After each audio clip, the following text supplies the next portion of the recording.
इसको मिट्टी को एक सारा काटा डोल बनाते हैं। वो टमाटो वगैरह पोटैटो की स्टोरिंग करते हैं ना, उसके लिए बनाते हैं। प्रोफेसर बादशाह एक टेलर है भाई, इसके वही मिट्टी प्रिपरेट करने के लिए ये क्या है, इसको बीज बोने के लिए इस्तेमाल कर। जैसे वहाँ एक हुआ था ना, एक मिनट मतलब ज़्यादा लेकर चलता है, क्वांटिटी ज़्यादा देते हैं। और ये ज़्यादा चलता है। इसको भी ऐसे जैसे कल्टर था सर वो है थ्रेशर, ये थ्रेशर है, वो ये कल्टीवेटर है। ये कल्टीवेटर है। Yes sir. सही यहाँ क्यों रखे हैं सर?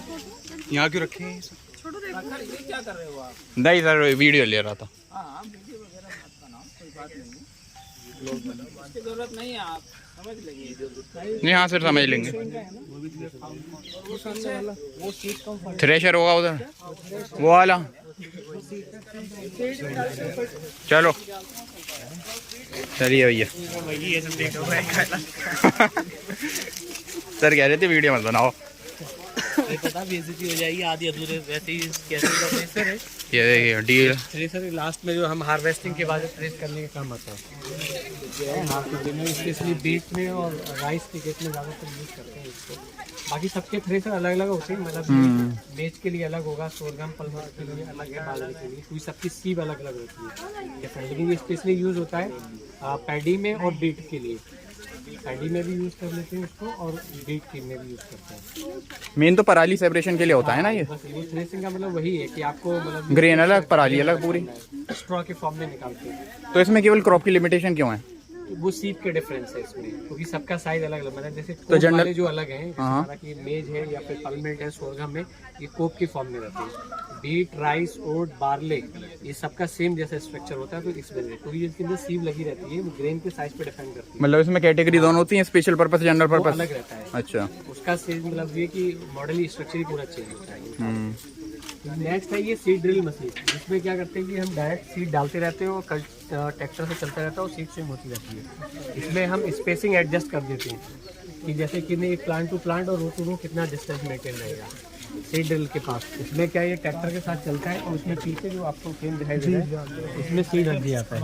अब जैसे जैसे ये आगे बढ़ेगा सीड स्विंग करता चला जाता है। इसमें सबसे सही बात ये है कि इसमें लाइन टू लाइन और plant to plant distance adjustment करना क्या बोलते हैं। अब ये थ्रेशर बोलते हैं जिसमें नंबर ऑफ टिलर्स ज्यादा हैं। सर। ये यहाँ क्यों रखे हुए हैं? अरे क्या बोला है सर कि अभी बाद में बताइए कि एक नंबर ऑफ टिलर्स ज्यादा है तो आपको लगा कि ज्यादा स्पेस है। इन केस ऑफ हाइब्रिड्स का कोई सीड है तो उस केस में हम इसमें स्पेस बढ़ा सकते हैं, एडजस्ट कर सकते हैं। और ज़्यादातर ये बीट में, राइस में, चिक्की में, पलमेट में, इसमें वही डिफरेंस है कि इसका जो साइज है वो डिपेंड करता है सीड साइज पे।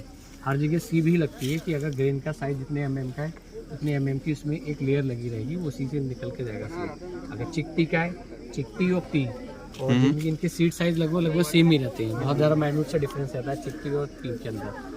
और राइस में तो क्या नर्सरी का सिस्टम है तो वहाँ बहुत ज़्यादा यूज़ नहीं होता। मस्टर्ड में होता है, मस्टर्ड में यूज़ करते हैं क्योंकि दो मेथड है आजकल, या तो ब्रॉडकास्टिंग करते हैं है ना कि हाथ से ऐसे छिड़क के आपने बुवाई कर दिया, दूसरा फिर सीड ड्रिल के थ्रू हम बीट में करते हैं। फर्टिलाइजर को नहीं करते, फर्टिलाइजर्स को भी, हाँ फर्टिलाइजेशन भी इसके साथ कि सीड और फर्टिलाइजर दोनों साइमल्टेनियसली एक साथ भी हम कर सकते हैं, एक साथ इम्प्लीमेंटेशन। फास्फोरस जो है मतलब डीएपी है वो डिप्लेसमेंट रहता है कि आपने जो रो बनाया उसके साथ नीचे रखना पड़ता है आपको फर्टिलाइजर, मतलब सीड के साथ जब हमने बुआई करी वहीं के वहीं। क्योंकि फार्मर जनरली ब्रॉडकास्ट के साथ ही करते हैं, लेकिन इसमें क्या है कि सीड और फर्टिलाइजर दोनों एक साथ जा सकते हैं कि आपको सीड जितना क्वांटिटी चाहिए। दूसरा ये कि इसमें सीड एक्यूरेट ही चाहिए होता है। ब्रॉडकास्टिंग में ये कि आप बहुत एक्सपर्ट नहीं है तो कहीं ज़्यादा सीड हो सकता है, कहीं कम हो सकता है। तो इसमें क्या है कि एक्यूरेट चाहिए। अगर 100 kg पर हेक्टेयर चाहिए तो 100 kg लगेगा इस पर। अब वो डिपेंड्स करेगा कि एडजस्टमेंट करूँ अगर बहुत ज़्यादा आपने डिस्टेंस कम कर दिया है, क्योंकि जो बीट का स्पेसिफिक लाइन टू लाइन है 22.5 एंड प्लांट टू प्लांट 10:10, मतलब 10 सेंटीमीटर डिस्टेंस ही होता है ताकि उसको प्रॉपर ग्रोथ के लिए। लेकिन वो कभी कभी वैरायटी टू वैरायटी भी डिपेंड्स करता है, जैसे बहुत ज़्यादा टिलर्स हैं, अगर फोलिएज बहुत ज़्यादा बड़ा है तो हम स्पेस थोड़ा सा उसका इन्हांस कर देते हैं, क्योंकि वो फिर न्यूट्रिशन फर्टिलाइजर कंपटीशन के बीच क्रिएट हो जाता है इस वजह से। और कौन सा टूल रहेगा? पता चलिए कुछ और बाकी टाइम कितना रहेगा डॉक्टर साहब?